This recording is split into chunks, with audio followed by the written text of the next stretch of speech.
This is Brad Paisley's wife, Kimberly Williams-Paisley, and holy cow, has she ever been through it. Quote, "I felt trapped in my body," she shares, but I think by the end of this video, you're going to feel her joy and relief and motivation. Kim didn't just sit around feeling sorry for herself. I kind of got chills reading her story. This video is also going to include Brad Paisley's amazing response to his wife's testimonial and an update on their two sons, one of whom just reached a major milestone. But subscribers appreciate how we get right to the news, so let's begin.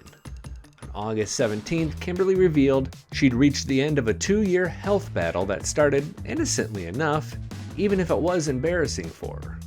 "I lost my voice on stage at my Alzheimer's event in Nashville," she begins. "It was embarrassing and scary, and it never quite came back." Gonna hold off on explaining why Kimberly was hosting an Alzheimer's event until a little later. That's a really good story too, but I know you want the details as to what happened to her. She shares that she damaged her laryngeal nerve and did just about everything possible to heal before having surgery last week at Vanderbilt. The results were immediate, and she says she sounds much better already. There's also a scar that I'm gonna share in a second. It's a little grisly, so I want to warn you now in case your stomach is not quite right this morning. Paisley says she felt way too vulnerable to share this until now, and looking back on Instagram, she was pretty quiet over the last couple of years.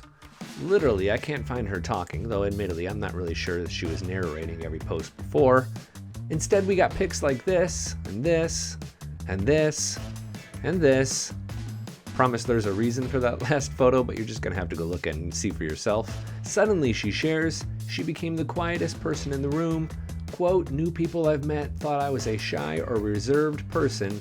I've felt trapped in my body." This is normally the part of the video where I ask you to drop a comment with some advice or some well wishes. Go ahead and cheer her on instead, because after months of shame and self-loathing, all kinds of trainings and all the emotions, she's found a place of peace that's going to better her life in the long term.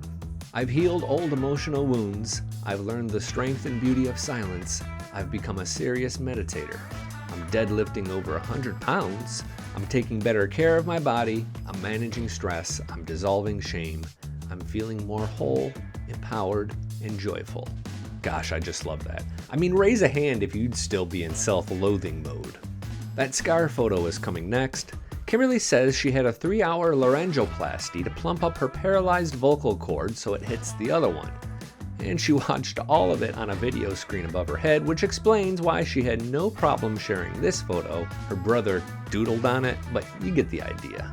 So Kimberly can speak again, which is maybe bad news for her sons, one of whom is starting his senior year of high school. How in the heck did that happen already? It's great for the Alzheimer's community, however, because for several years, she's been a real advocate. 8 years ago, her mother, Linda Wayne Williams, died after battling dementia, and if you follow the actress on socials, you know the cause is very much part of her life today. Admittedly, when I first saw that she was talking about a health battle, I worried that that's what it was, but nope.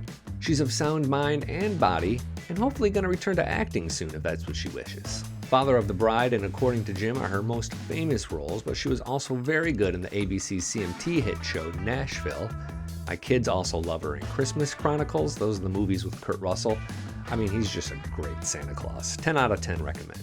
I mentioned Brad's response to all of this, and of course he's been supportive throughout, but he could not resist. You see some reactions there. Sheryl Crow's there with some powerful words. "You are a fierce mother warrior," she says. Singer Devin Dawson battles a vocal cord issue called dysphonia, so he can relate. Kimberly Schleppman, A Little Big Town. There's Kelly Bannon, Kristen Chenoweth, Martina McBride, and finally Brad Paisley, who says, "This will be a great new chapter. Also, I will miss the silence." I'm Billy Dukes for Taste of Country. Thanks for watching, and thanks for subscribing.